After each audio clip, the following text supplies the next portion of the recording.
Hello friends, welcome to my channel Aarambh classes. आज के इस वीडियो में हम लोग बीपीएससी टीआरई पॉलिटिकल साइंस के लिए क्लास 6 to 8, 9, 10 और 11, 12 के लिए प्रीवियस ईयर क्वेश्चंस और एनसीईआरटी और एससीईआरटी बेस्ड प्रैक्टिस सेट को सॉल्व करेंगे। इस बुक में कुल 20 चैप्टर से रिलेटेड क्वेश्चंस दिए हुए हैं।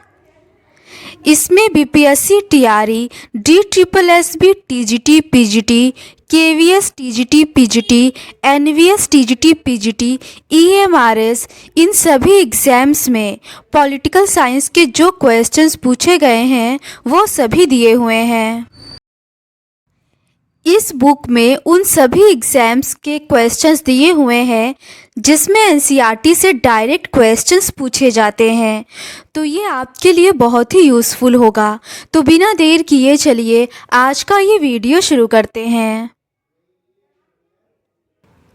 इसके ऊपर के क्वेश्चंस का डिस्कशन हम लोगों ने इस सीरीज़ के प्रीवियस पार्ट में कर लिया है। आज हम लोग उसके आगे के क्वेश्चंस का डिस्कशन आपके साथ करेंगे। क्वेश्चन नंबर 61 है, दो कथन दिए गए हैं, एक को अभिकथन और दूसरे को कारण की संज्ञा दी गई है।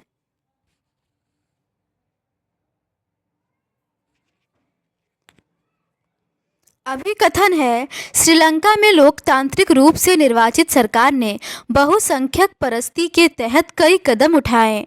कारण है, श्रीलंकाई तमिलों में बेगानापन बढ़ा। निम्नलिखित में से कौन सा उपयुक्त है? इसका सही आंसर है ऑप्शन ए और आर दोनों सही है।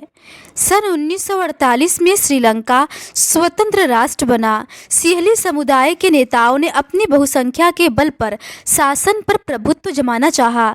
इस वजह से लोकतांत्रिक रूप से निर्वाचित सरकार ने सिंहली समुदाय की प्रभुत्वता कायम करने के लिए अपनी बहुसंख्यक परस्ती के तहत कई कदम उठाए। 1956 में एक कानून बनाया गया जिसके तहत तमिल को दरकिनार करके सिंहली को एकमात्र राजभाषा घोषित कर दिया गया। विश्वविद्यालयों और सरकारी नौकरियों में सिंहलियों को प्राथमिकता देने की नीति भी चली। एक एक करके आए इन सरकारी फैसलों ने श्रीलंकाई तमिलों की नाराजगी और शासन को लेकर उसमें बेगानापन बढ़ा।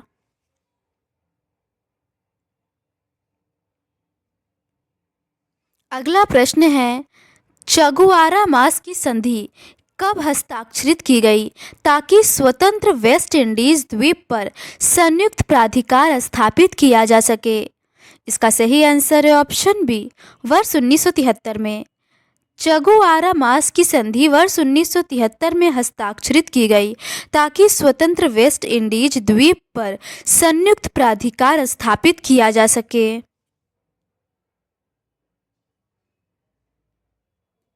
अगला प्रश्न है, एशिया का पहला निर्यात प्रसंस्करण क्षेत्र कहाँ स्थापित किया गया है? इसका सही आंसर है ऑप्शन बी, कांडला में। वर्ष 1965 में गुजरात के कांडला में एशिया का पहला निर्यात प्रसंस्करण क्षेत्र स्थापित किया गया। सांता क्रूज निर्यात प्रसंस्करण क्षेत्र भारत का दूसरा EPZ है जो 1973 में स्थापित किया गया था। विश्व का पहला EPZ सेशन आयरलैंड में स्थापित किया गया था। EPZ एक विशेष प्रकार का मुक्त व्यापार क्षेत्र है जिसे आमतौर पर सरकार द्वारा औद्योगिक और वाणिज्यिक निर्यात को बढ़ावा देने के लिए बनाया जाता है। अगला प्रश्न है, इनमें से एक पार्टी वाले देश की पहचान करें। इसका सही आंसर है ऑप्शन बी, चीन। चीन में केवल एक पार्टी सिस्टम है। चीन पीपुल्स रिपब्लिक ऑफ चाइना द्वारा शासित एक दलीय व्यवस्था वाला देश है। इसके बावजूद चीन में 8 अन्य मान्यता प्राप्त राजनीतिक दल भी हैं जो चीनी कम्युनिस्ट पार्टी की सहायक दल मानी जाती हैं। ये राजनीतिक दल लोकतांत्रिक देशों की तरह चीनी संसद में विपक्ष का कार्य नहीं करती है, बल्कि ये देश चलाने में कम्युनिस्ट पार्टी की सहायता करती हैं। अगला प्रश्न है, तानाशाही दर्शन के संदर्भ में निम्नलिखित में से कौन सा कथन सही है? पहला है, 1920 में कार्ल स्मिट ने संसदीय लोकतंत्र की आलोचना की। दूसरा कथन है तकनीकी हिंसा के लिए मार्टिन हाइडेगर ने पश्चिमी आधुनिकतावाद पर हमला किया। इसका सही आंसर है ऑप्शन बी। पहला और दूसरा दोनों सही है। तानाशाही सरकार का एक रूप है जिसमें एक व्यक्ति या एक छोटा समूह प्रभावी संवैधानिक सीमाओं के बिना पूर्ण शक्ति रखता है। कार्ल स्मिट एक रूढ़िवादी जर्मन कानूनी, संवैधानिक और राजनीतिक सिद्धांतकार थे। स्मिट को अक्सर उदारवाद, संसदीय लोकतंत्र और उदारवादी सर्वदेशीयवाद के सबसे महत्वपूर्ण आलोचकों में से एक माना जाता है। उनकी पुस्तक the crisis of parliamentary democracy ने संसदीय सरकार और संसदीय लोकतंत्र की वैधता पर हमला किया। मार्टिन हाइडेगर एक जर्मन दार्शनिक थे जिनका काम शायद सबसे आसानी से घटना विज्ञान और अस्तित्ववाद से जुड़ा है। मार्टिन हाइडेगर ने कहा कि हर जगह हम स्वतंत्र और प्रौद्योगिकी से बंधे हैं, चाहे हम उत्साहपूर्वक उसकी पुष्टि करें या स्वीकार करें। उनके विचारों ने समकालीन यूरोपीय दर्शन के विकास पर एक मौलिक प्रभाव डाला है। अगला प्रश्न है निम्नलिखित में से आर्थिक विकास के संबंध में कौन सा कथन नवशास्त्रीय विचारों के संबंध में सही है। पहला है यह आर्थिक विकास को गरीबी और असमानता को दूर करने वाला मानता है। दूसरा है यह मानता है कि पूंजी निर्माण के दीर्घकालिक प्रभावों के परिणाम स्वरूप विकास होता है। इसका सही आंसर है ऑप्शन सी, केवल दूसरा सही है। नवशास्त्रीय अर्थशास्त्र मुख्य रूप से सीमित उत्पादक संसाधनों के कुशल आवंटन से संबंधित है। यह दीर्घावधि में संसाधनों के विकास पर भी विचार करता है जो वस्तुओं और सेवाओं के उत्पादन का विस्तार करने की अनुमति देगा। यह मानता है कि पूंजी निर्माण के दीर्घकालिक प्रभावों के परिणाम स्वरूप विकास होता है। अगला प्रश्न है उस लोकतांत्रिक चुनौती को पहचानिए जो कि विभाजित इराकी समुदाय में हिंसक रूप से फैला है और नई सरकार इस पर नियंत्रण करने में असफल है। इसका सही आंसर है ऑप्शन ए, लोकतंत्र की आधारभूत चुनौती। इराक में नई सरकार अपनी सत्ता कायम नहीं कर पाती। यहाँ बड़े पैमाने पर सांप्रदायिक हिंसा कायम है जो लोकतंत्र के समक्ष आधारभूत चुनौती प्रस्तुत करता है। अगला प्रश्न है जापानी संविधान में कितने अनुच्छेद हैं।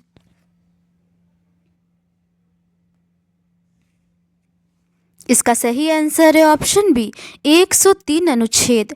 जापानी संविधान में 103 अनुच्छेद हैं जो कि 3 नवंबर 1946 को प्रख्यापित एवं 3 मई 1947 को प्रभावी हुए। अगला प्रश्न है भारतीय राष्ट्रध्वज की लंबाई और चौड़ाई का अनुपात है। इसका सही आंसर है ऑप्शन बी, 3:2। राष्ट्रीय ध्वज तिरंगे में समान अनुपात में 3 क्षैतिज पट्टियां हैं। केसरिया रंग सबसे ऊपर, सफ़ेद बीच में और हरा रंग सबसे नीचे है। ध्वज की लंबाई चौड़ाई का अनुपात 3:2 है। अगला प्रश्न है दक्षिण अफ्रीका के संविधान में नागरिकों को निम्नलिखित अधिकार मिले हैं। पहला है निजता का अधिकार, दूसरा है पर्याप्त आवास पाने का अधिकार, तीसरा है पर्याप्त भोजन और पानी का अधिकार, चौथा है सशस्त्र विद्रोह का अधिकार। इसका सही आंसर है ऑप्शन सी, पहला, दूसरा और तीसरा। दक्षिण अफ्रीका के संविधान में नागरिकों को निम्नलिखित अधिकार मिले हैं। गरिमा का अधिकार, निजता का अधिकार, श्रम संबंधी समुचित व्यवहार का अधिकार, स्वस्थ पर्यावरण और पर्यावरण संरक्षण का अधिकार, समुचित आवास का अधिकार, स्वास्थ्य सुविधाएं, भोजन, पानी और सामाजिक सुरक्षा का अधिकार, बुनियादी और उच्च शिक्षा का अधिकार, सूचना प्राप्त करने का अधिकार।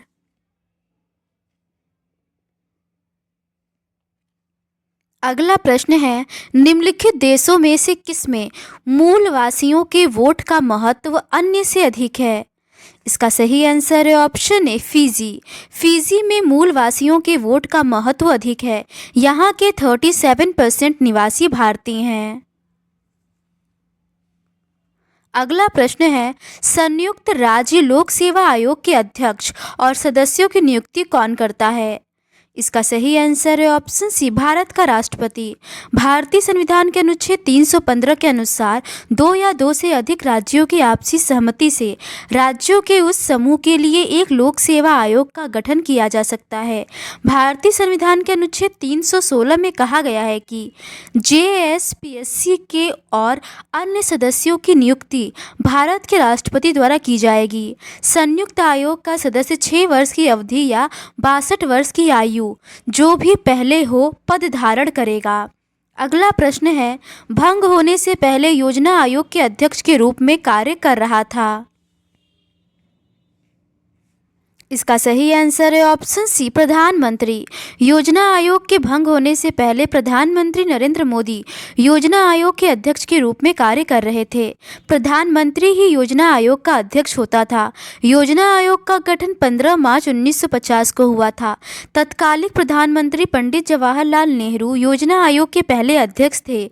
गुलजारी लाल नंदा और मोंटेक सिंह आहलूवालिया योजना आयोग के क्रमशः पहले और अंतिम उपाध्यक्ष थे। अगला प्रश्न है, विश्व के किस देश के द्वारा 1948 से 1989 के मध्य रंग भेद का एक आधिकारिक नीति की तरह पालन किया गया? इसका सही आंसर है ऑप्शन ए, दक्षिण अफ्रीका। दक्षिण अफ्रीका द्वारा 1948 से 1989 के मध्य रंग भेद का एक आधिकारिक नीति की तरह पालन किया गया। 28 वर्ष तक जेल में कैद रहने के बाद रंग विरोधी नेता नेल्सन मंडेला को आज़ाद कर दिया गया। आखिरकार 26 अप्रैल 1994 को दक्षिण अफ्रीका गणराज्य का नया झंडा लहराया और दुनिया का एक नया लोकतांत्रिक देश बन गया। रंग भेद वाली शासन व्यवस्था समाप्त हुई और सभी नस्ल के लोगों की मिलीजुली सरकार के गठन का रास्ता खुला। अगला प्रश्न है, भारत के महान्यायवादी के संदर्भ में निम्नलिखित में से कौन सा कथन सही है? पहला है, महान्यायवादी को भारत के राज्य क्षेत्र में सभी न्यायालयों में सुनवाई का अधिकार होगा। दूसरा है, महान्यायवादी का पारिश्रमिक राष्ट्रपति निर्धारित करते हैं। इसका सही आंसर है ऑप्शन डी, पहला और दूसरा दोनों सही है। संविधान के अनुच्छेद 76 भारत के महान्यायवादी के पद की व्यवस्था की गई है। वह देश का सर्वोच्च कानून अधिकारी होता है। महान्यायवादी की नियुक्ति राष्ट्रपति द्वारा होती है। महान्यायवादी के कार्यकाल को संविधान द्वारा निश्चित नहीं किया गया है। संविधान में महान्यायवादी का पारिश्रमिक तय नहीं किया गया है, उसे राष्ट्रपति द्वारा निर्धारित पारिश्रमिक मिलता है। भारत के किसी भी क्षेत्र में किसी भी अदालत में महान्यायवादी को सुनवाई का अधिकार है।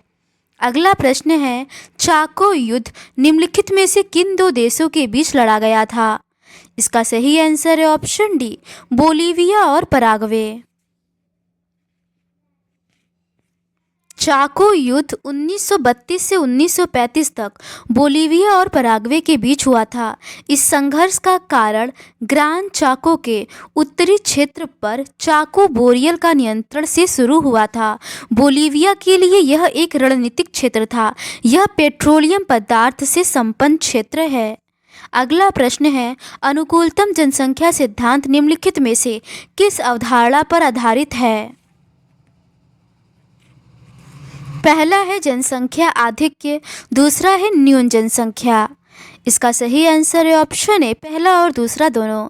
जब किसी क्षेत्र की जनसंख्या वृद्धि दर उस क्षेत्र में प्राप्त संसाधनों से अधिक हो जाती है तो जनसंख्या आधिक्य की दशा कहलाती है।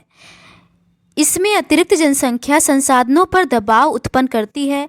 साथ ही जब किसी क्षेत्र की जनसंख्या उस क्षेत्र में प्राप्त संसाधनों की तुलना में अति अल्प होती है, जिससे वहां के संसाधनों का दोहन नहीं हो पाता, इस दशा को न्यून जनसंख्या कहते हैं। अनुकूलतम जनसंख्या से तात्पर्य जनसंख्या संसाधन में संतुलन से है, जिससे उस क्षेत्र में प्राप्त जनसंख्या की सभी आवश्यकताओं की पूर्ति होती है। इस प्रकार अनुकूलतम जनसंख्या जनसंख्या आधिक्य एवं जनसंख्या न्यून के मध्य संतुलन की दशा है। अगला प्रश्न है, बोलीविया में 2000 में प्रसिद्ध लोकतांत्रिक आंदोलन के दौरान बोलीविया के राष्ट्रपति कौन थे? इसका सही आंसर है ऑप्शन बी, ह्यूगो बेंजर। बोलीविया में 2000 में प्रसिद्ध लोकतांत्रिक आंदोलन के दौरान बोलीविया के राष्ट्रपति ह्यूगो बेंजर थे। अगला प्रश्न है, जर्मन द्विपक्षीय विधायिका में दो सदन क्या है? इसका सही आंसर है ऑप्शन सी, फेडरल असेंबली और फेडरल काउंसिल। जर्मनी में विधायिका द्विसदनात्मक है। दोनों सदनों को बुंडेस्टैग और बुंडेस्रेट कहते हैं। असेंबली का चुनाव प्रत्यक्ष और समानुपातिक प्रतिनिधित्व की एक मिली जुली जटिल प्रक्रिया से 4 वर्ष के लिए होता है।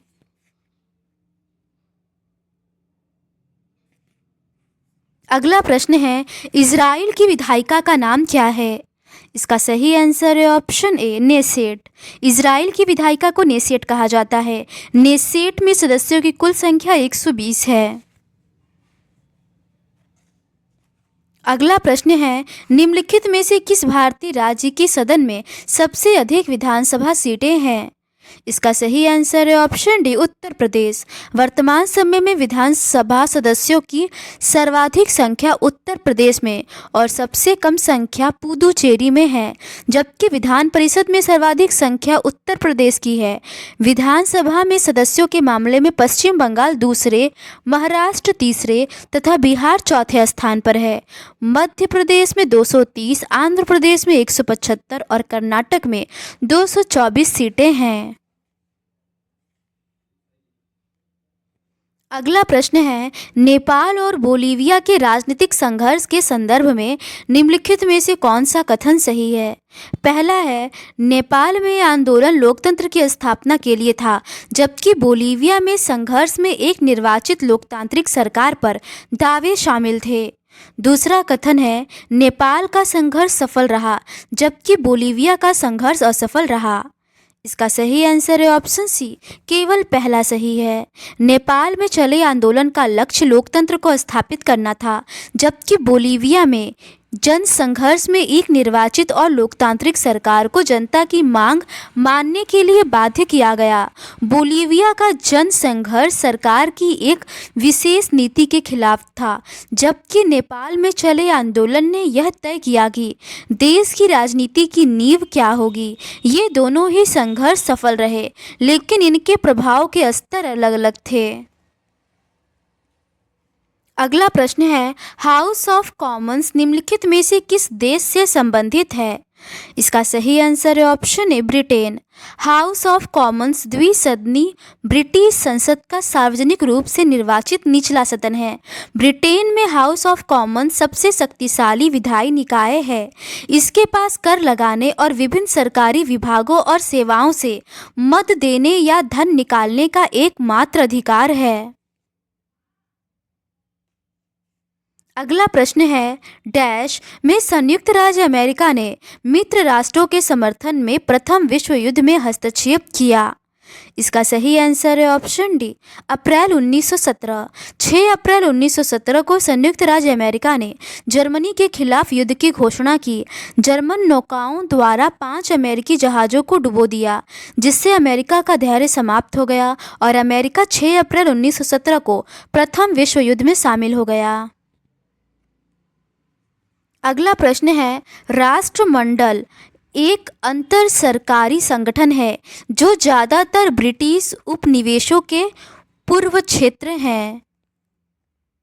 इसका सही आंसर है ऑप्शन डी, ब्रिटिश कॉमनवेल्थ में भारत की सदस्यता के संबंध में भारतीय संविधान में एक विशेष प्रावधान किया गया। राष्ट्रमंडल 56 देशों का एक संगठन है, जिसमें मुख्य रूप से पूर्व में ब्रिटिश उपनिवेश रह चुके राष्ट्र है। इसकी स्थापना 1949 में लंदन घोषणा पत्र द्वारा की गई थी। भारतीय संविधान के प्रवर्तन के बाद भारत और ब्रिटेन के संबंध में निम्न प्रभाव पड़ा। क्राउन ऑफ इंग्लैंड का भारत पर कोई कानूनी और संवैधानिक अधिकार नहीं रह गया।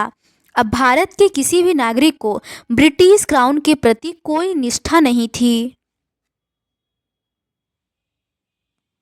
अब भारत सम्राट के प्रति निष्ठा को स्वीकार किए बिना ब्रिटिश राष्ट्रमंडल का सदस्य बना रहा, जो पुराने ब्रिटिश साम्राज्य और उसके उत्तराधिकार की एकता का प्रतीक था।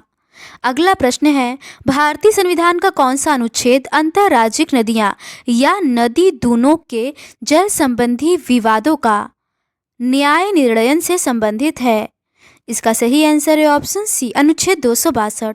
अनुच्छेद 262 अंतर्जातीय नदियों या नदी घाटियों के जल से संबंधित विवादों के न्याय निर्णयन से संबंधित है। इसके अलावा इसमें निम्नलिखित प्रावधान भी शामिल हैं।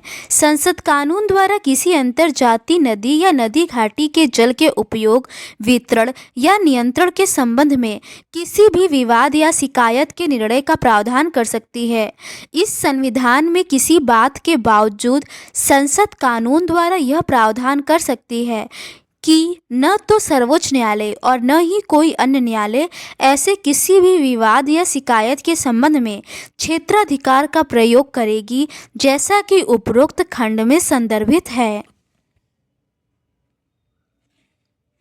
अगला प्रश्न है, एक जिला कलेक्टर का कार्यालय किसके द्वारा बनाया गया था?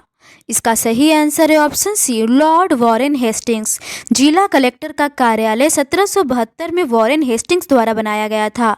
वॉरेन हेस्टिंग्स भारतीय सिविल सेवा के सदस्य थे और अब यह पद भारतीय प्रशासनिक सेवा की श्रेणी में आता है। जिला कलेक्टर को जिला मजिस्ट्रेट भी कहते हैं क्योंकि वे जिले में सबसे वरिष्ठ कार्यकारी मजिस्ट्रेट होते हैं।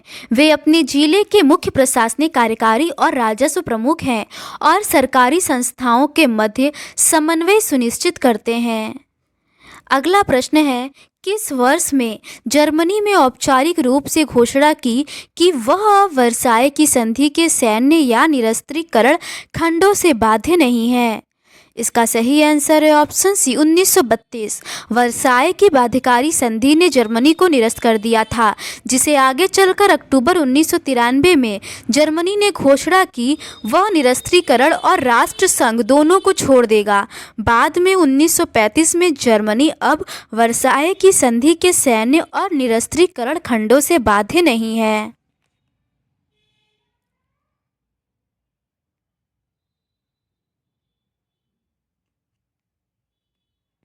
अगला प्रश्न है, वर्साय की संधि के कौन से प्रावधान सही है? पहला है, वर्साय की संधि को यूरोप की सीमा को फिर से बनाया। दूसरा है, अनुच्छेद 231 ने जर्मनी को युद्ध अपराधों का दोषी ठहराया। इसका सही आंसर है ऑप्शन ए, पहला और दूसरा दोनों सही है। वर्साय की संधि ने यूरोप के मानचित्र को एक नया रूप प्रदान किया, जिससे उसकी सीमाओं का पुनः निर्धारण किया गया। इसके तहत जर्मनी के कुछ क्षेत्रों को उसके पड़ोसी देशों को दे दिया गया। अनुच्छेद 231 के तहत जर्मनी को युद्ध अपराधों के लिए दोषी ठहराया गया, अतः दोनों कथन सत्य है। अगला प्रश्न है, पडुआ के मर्सिलियस किन दो मुख्य प्रकार के कानूनों की बात करते हैं? इसका सही आंसर है ऑप्शन ई, उपर्युक्त में से कोई नहीं। पडुआ के मार्सिलियस 14वीं सदी के प्रभावशाली राजनीतिक चिंतन थे, जो पोप के प्राधिकरण को चुनौती देते हुए राजनीति का लौकिकीकरण का समर्थन करते हैं। पडुआ के मार्सिलियस दो मुख्य प्रकार के कानूनों की बात करते हैं, दिव्य कानून और मानव कानून।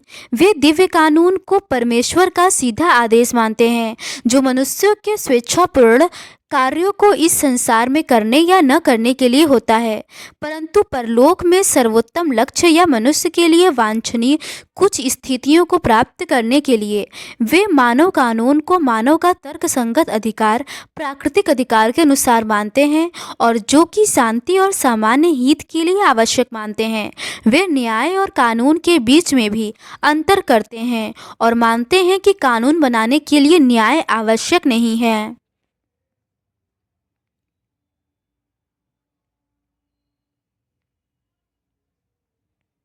अगला प्रश्न है, दंड शास्त्र परंपरा डैश से जुड़ी है? इसका सही आंसर है ऑप्शन बी, कौटिल्य से। दंड शास्त्र परंपरा का अर्थ है वह परंपरा जिसमें राजनीति, न्याय और शासन के सिद्धांतों और विधियों का अध्ययन, विकास और प्रचलन से होता है। कौटिल्य ने अपने अर्थशास्त्र में दंड की महत्ता को स्पष्ट करते हुए कहते हैं कि तीक्ष्ण, उत्साही, व्यसनी और दुर्गुण आदि से युक्त शक्तिशाली शत्रु को गढ़ पुरुष शस्त्र अग्नि द्वारा मार डाले। इस प्रकार शत्रु के द्वारा किए जाने वाले अपकार हेतु उसे आक्रांत करने करने के लिए जिन उपायों का आश्रय लिया जाता है उसे दंडोपाय कहते हैं। अगला प्रश्न है, उदारवाद के बौद्धिक संस्थापक कौन है? इसका सही आंसर है ऑप्शन सी, जॉन लॉक और एडम स्मिथ। उदारवाद एक राजनीतिक और नैतिक दर्शन है जो स्वतंत्रता, शासित की सहमति और कानून के समक्ष समानता पर आधारित है। उदारवाद आमतौर पर सीमित सरकार, व्यक्तिगत अधिकारों, पूंजी, लोकतंत्र, धर्मनिरपेक्षता, लिंग समानता, नस्लीय समानता और अंतर्राष्ट्रीयता का समर्थन करता है। जॉन लॉक और एडम स्मिथ को उदारवाद का बौद्धिक संस्थापक माना जाता है। अगला प्रश्न है, इनमें से किसने कहा कि प्रत्येक राज्य अपने अधिकारों से जाना जाता है जो वह बनाए रखता है? इसका सही आंसर है ऑप्शन ए, लास्की। लास्की एक प्रभावशाली राजनीतिक सिद्धांतकार, शिक्षक और ब्रिटिश लेबर पार्टी के प्रमुख सदस्य थे। उनकी पुस्तक authority in the modern state में प्रसिद्ध उद्धरण है कि प्रत्येक राज्य अपने अधिकारों से जाना जाता है जो वह बनाए रखता है। इस कथन का तात्पर्य यह है कि राज्य की पहचान उसके द्वारा बनाए गए अधिकारों से होती है।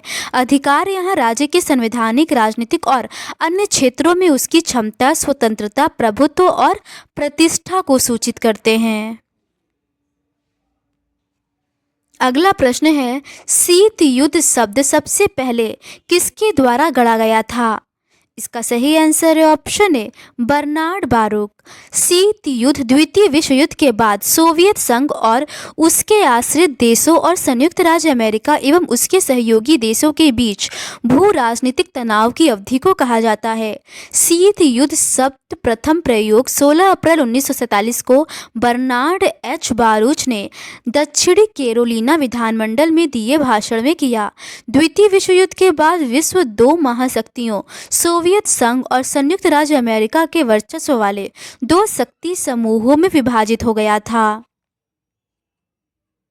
अगला प्रश्न है, शीत युद्ध के दौरान सोवियत प्रभाव और विस्तारवाद को रोकने के उद्देश्य से संयुक्त राज्य अमेरिका द्वारा अपनाई गई नीति का नाम क्या था?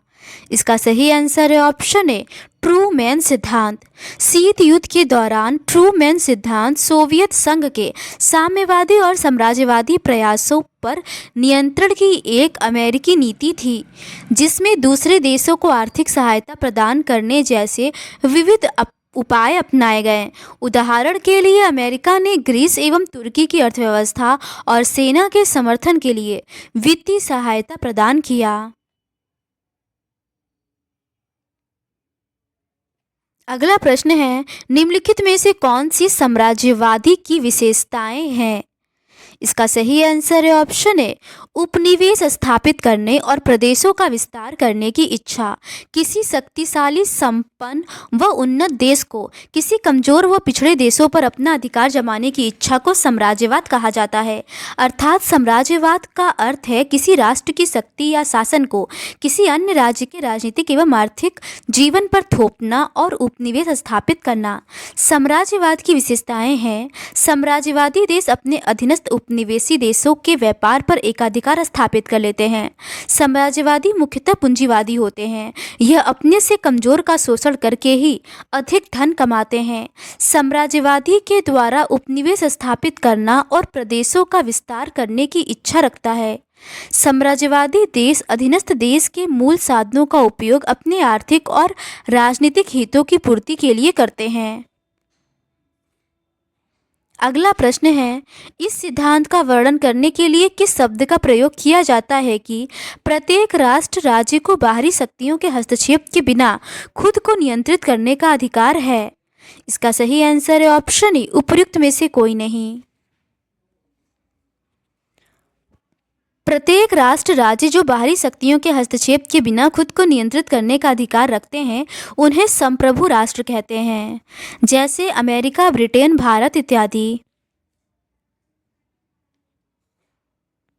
वैश्वीकरण यह एक ऐसी प्रक्रिया है जिसमें व्यापार देश की सीमाओं को लांघकर विश्व बाजार के अंतर्गत होने वाले तुलनात्मक लागत सिद्धांतों के लाभों को प्राप्त किया जाता है। इसमें वस्तुओं के आयात निर्यात के प्रतिबंधों को हटा दिया जाता है और विश्व बाजारों में निर्भरता पैदा होती है। साम्राज्यवाद, यह ऐसी नीति है जिसमें एक देश का दूसरे देश के ऊपर प्रभुत्व को इंगित किया जाता है। इसमें कॉलोनी और आश्रितों का अधिग्रहण और धारण करना भी शामिल है। साम्राज्यवादी विस्तार ने प्रथम विश्व युद्ध को जन्म दिया है। उदाहरण, भारत आज़ादी से पहले ब्रिटिश सरकार का कॉलोनी रहा है। राष्ट्रवाद, राष्ट्रवाद का मतलब होता है कि किसी भौगोलिक सीमा क्षेत्र में वहाँ के लोगों में एकजुटता और आपसी समन्वय की भावना होने लगे। इसके अंतर्गत लोगों के बीच सामाजिक, राजनीतिक, आर्थिक, सांस्कृतिक रूप से एकता की भावना होती है। राष्ट्रवाद के प्रमुख तत्वों में भौगोलिक सीमा, ऐतिहासिक विकास प्रक्रिया, विभिन्न संप्रदायों के बीच विभिन्न आधार पर एकता शामिल है। अगला प्रश्न है, दक्षिण पूर्व एशिया के किस धर्म का व्यापक रूप से पालन किया जाता है? इसका सही आंसर है ऑप्शन ए, उपयुक्त में से कोई नहीं। दक्षिण पूर्व एशिया में 11 देश आते हैं और यह सैकड़ों से अधिक भाषाएं बोली जाने के साथ यह क्षेत्र कई धर्मों का घर है। दक्षिण पूर्व एशिया के धर्मों में आज सबसे बड़े धर्म इस्लाम, बौद्ध धर्म और हिंदू धर्म हैं। दक्षिण पूर्व में बौद्ध धर्म और हिंदू धर्म प्राचीन मंदिरों में बुद्ध और भारतीय देवताओं की मूर्तियों के साथ 5वीं शताब्दी के हैं। इस्लाम धर्म के अनुयायी लाओस, वियतनाम और कंबोडिया से लेकर दक्षिणी थाईलैंड और पश्चिमी बर्मा में महत्वपूर्ण आबादी वाले लगभग हर मुख्य भूमि वाले देश में पाए जा सकते हैं। अगला प्रश्न है, निम्नलिखित में से कौन सा कथन चीन के मध्य साम्राज्य परिसर का सटीक वर्णन करता है? इसका सही आंसर है ऑप्शन बी। यह चीनियों द्वारा इस्तेमाल किया जाने वाला एक शब्द था जो उनके इस विश्वास का वर्णन करने के लिए था कि वे दुनिया के केंद्र थे। चीन के मध्य साम्राज्य परिसर द्वारा इस्तेमाल किया जाने वाला एक शब्द था जो उनके इस विश्वास का वर्णन करने के लिए था कि वे दुनिया के केंद्र थे। अगला प्रश्न है, किन देशों के समूह को तीसरा विश्व देश कहा जाता है? इसका सही आंसर है ऑप्शन बी, NAM। विश्व राजनीति में अफ्रीका, एशिया और लैटिन अमेरिका के विकासशील देशों को तृतीय विश्व के नाम से जाना जाता है। नेम अथवा गुट निरपेक्ष आंदोलन के संघ में तृतीय विश्व के देशों का प्रतिनिधित्व है। वर्तमान में इसके 120 देश सदस्य हैं। अगला प्रश्न है, किसने भविष्यवाणी की थी परमाणु प्रौद्योगिकी बहुत आवश्यक होने जा रही है और न केवल बिजली क्षेत्र में बल्कि जीवन की बेहतरी के लिए अन्य सामाजिक उपयोगों के लिए? इसका सही आंसर है ऑप्शन ई, उपयुक्त में से कोई नहीं। भारत के परमाणु कार्यक्रम के संस्थापक होमी जे भाभा ने भविष्यवाणी की कि परमाणु प्रौद्योगिकी न केवल बिजली उद्योग में बल्कि जीवन को बेहतर बनाने के उद्देश्य से विभिन्न सामाजिक उपयोगों के लिए भी अत्यधिक महत्वपूर्ण होगी। तो आज के इस वीडियो में बस इतना ही। इस तरीके से हम लोगों ने पॉलिटिकल साइंस के सभी चैप्टर्स के सभी क्वेश्चंस का डिस्कशन कर लिया है। अगर आपको ये सीरीज़ पसंद आई तो please do subscribe to my channel and like this video. Thank you.